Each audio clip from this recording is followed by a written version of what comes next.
bring me immediately to the point I was going to make next, which is the issue of this Labour government and its attitude, because for years this Labour government has ignored immigration for the reasons that I've explained. Recently, of course, they've started getting feedback from their research, from their focus groups, from their doorsteps. And I tell you, anybody who works in politics and knocks on doors knows that amongst ordinary people, when you knock on their doors, the issue of immigration is one of the top three they will come up with. That is the fact. The fact is the concern amongst ordinary people. And it is no good saying they shouldn't feel that concern. I agree to an extent they shouldn't feel that concern, although the numbers are out of hand and the pressures on social services are real. But the fact is this is creating problems and difficulties which make it difficult to have an orderly society. Now we come to the question of how the government is responding to this perception of excessive immigration, and indeed to the fact of excessive immigration. They are saying, look at the health service. How would we run the health service without immigrants? And they have a point, because immigrants, both skilled and unskilled, are doing very important jobs in our health service and in other areas of our economy. But I think we have to stop and ask ourselves, why do we have to depend upon immigrants to do those jobs? Why is it that in a country of 60 million people we cannot find the people to do those jobs here? We should be grateful to those immigrants who have come to help us over the problem which manifestly we have at the moment in the employment area, but what we should be doing is looking at our education system, looking at our skills training, and looking at our welfare systems to make work more attractive for people who live here. And bear in mind that for every Filipina nurse working in Manchester, there is one less Filipina nurse working in Manila. What we are doing, as Professor Conway made the point, we are hoovering up health workers and other specialists from poorer countries than our own, and that is not a fair way to proceed. The government also argues about the benefits to the economy, and Professor Conway did pinch some of my best numbers on this, so I won't spend a lot of time on it, but I think it is very interesting that for years we have had no satisfactory numbers about the impact of immigration on the economy, and we've seen the government just saying it's obviously a good thing, it helps growth. In fact, the House of Lords has just recently done this study, which was published last month, and they had Professor Rowthorne from this university gave evidence to the House of Lords, and he made the point, which has been made earlier this evening, that yes, you may increase the population by 5%, but you increase the GDP by 5%, but the per capita income and the GDP per capita doesn't increase. Now, I see that I'm getting little postcards on timing presented to me here, so let me just turn to what I think we ought to do about this issue. There are basically four main categories of immigrants. First of all, asylum seekers. Now, the asylum position is governed by the UN Convention of 1951. It was designed for a different age when there was less access to air travel and far smaller numbers. The problems today are exacerbated also by the sustained efforts, usually from the left, to broaden the criteria for asylum.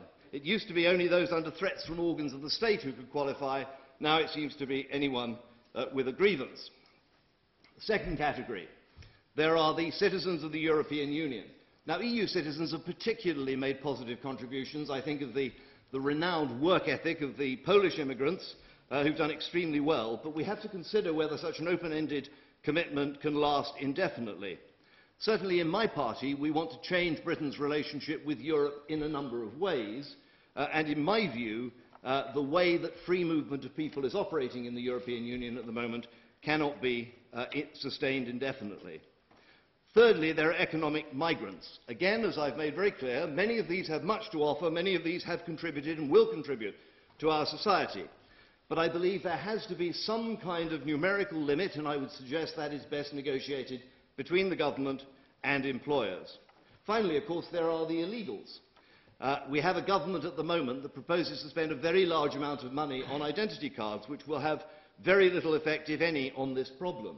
We are an island nation. We could police our borders if we had the will to do so. We seem to lack the political will. We should scrap the proposed expenditure on ID cards, and instead we should spend the money on policing our borders, not only for illegal immigrants, but also for drugs and people traffickers.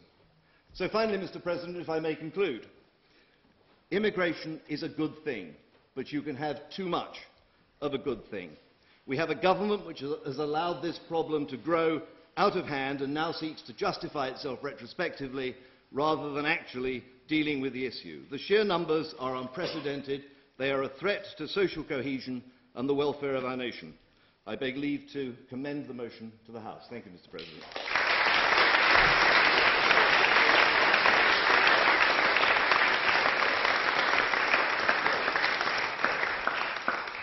Thank you, Roger. I was reading on the website that you famously clashed with Tony Blair in the European Parliament and accused him of treachery. I would very much like to have been there to Just see quoting the Sun. The contest. Anyway, our next speaker is Matthew Clifton. He is a research manager at the New Local Government Network. He worked in Brussels for 4 years and is now here to speak to us tonight. Matthew.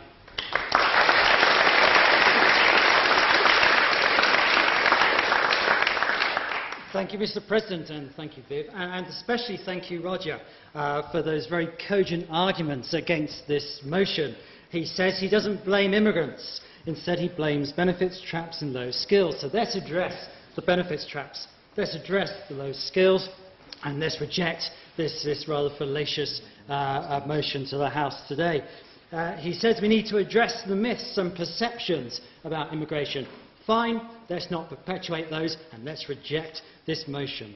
This House would let in fewer immigrants. Well, to make any sense of this proposal, I think we have to look at UK migration in the context of global trends.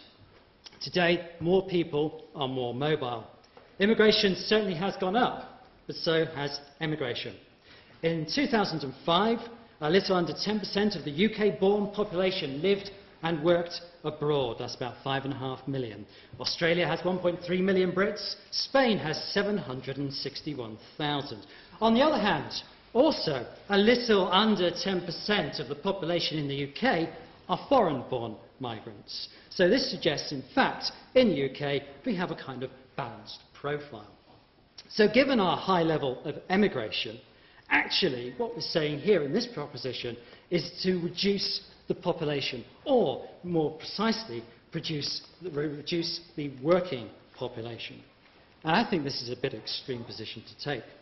How have we got to this?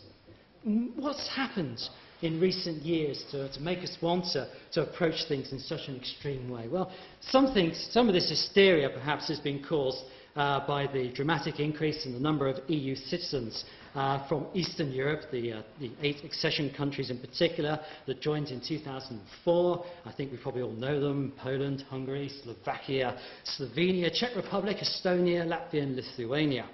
Now, according to the Border and Immigration Agency, in 2006, the biggest single migrant group to the UK were the Poles, with 68,000 migrants. Now, I think it would be quite useful to try and put some of these numbers into some kind of context. In 2005, those who signed up on the Workers' Registration Scheme, introduced for the new European member states, accounted for about 49% of migrant workers, 195,000 people. There, in comparison to that, was about 86,000 work permits that were issued for skilled workers from outside Europe. And of course, in comparison to asylum seekers, well, most recent figures suggest there's only 24,000 asylum applications at the moment. Of course, the biggest migrant group year on year are the foreign and international students who are studying at tertiary level in the UK. I'm not sure about the bogus language skills referred to earlier, but certainly there are 300,000 international students at universities in the UK. I want to focus, however, for a moment on EU migrants. When they arrive